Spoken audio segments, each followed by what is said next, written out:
Yeah, the fourth reason why this is important is that it can lead to exponential growth and a transformation in valuation multiples and returns. You know, the biggest challenge for me out of this was to think big. You know, that it takes the same amount of time to think big and work out how to scale something whilst managing the risk, obviously. And this is where this book comes into play. And how do you do that with, you know, the automatic assumption is, oh, you can only do this with a startup. Not true. Chapter 8 of this book gives live examples of how you do that with existing organizations.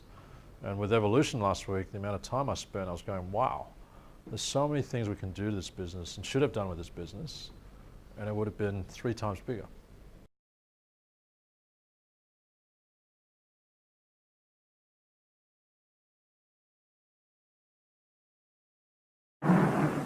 But Holland comes in for a pit stop. Time to refuel and change tires. Lou Moore himself changes the tires. Only 4 crew members, including the driver, are allowed to work on the car. It's a tense time. Holland stays in his seat, anxious to get away. Let's watch.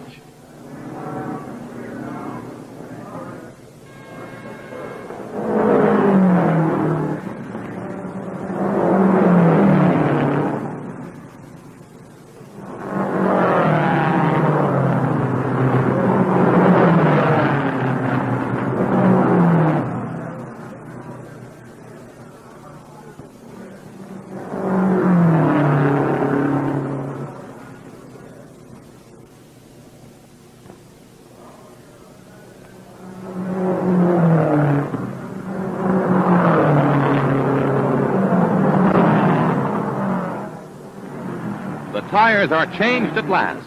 A crewman polishes the windshield as Holland moves away just 67 seconds after he stopped.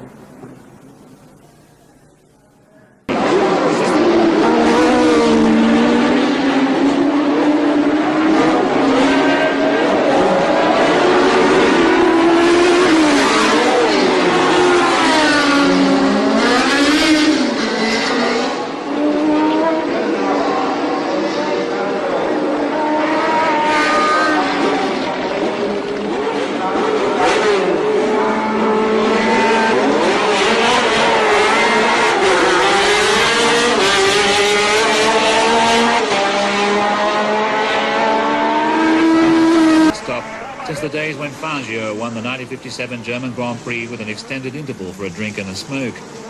The Tracy was up on the jacks for a grand total of 14 seconds, while the cool fuel was pumped in under pressure and the crispy fried slicks Gas Mark 7 were put on with oven gloves. Then he was out again. The first successful split raise pit pause in modern history.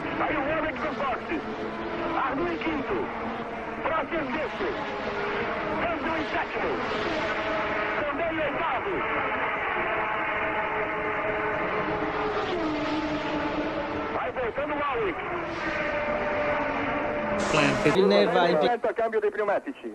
Ecco, vediamo quanti secondi.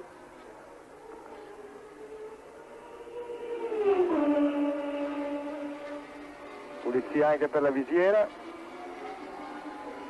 Riparte 7,96, tempo notevolissimo. È un ottimo tempo.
I think there's, from a business perspective,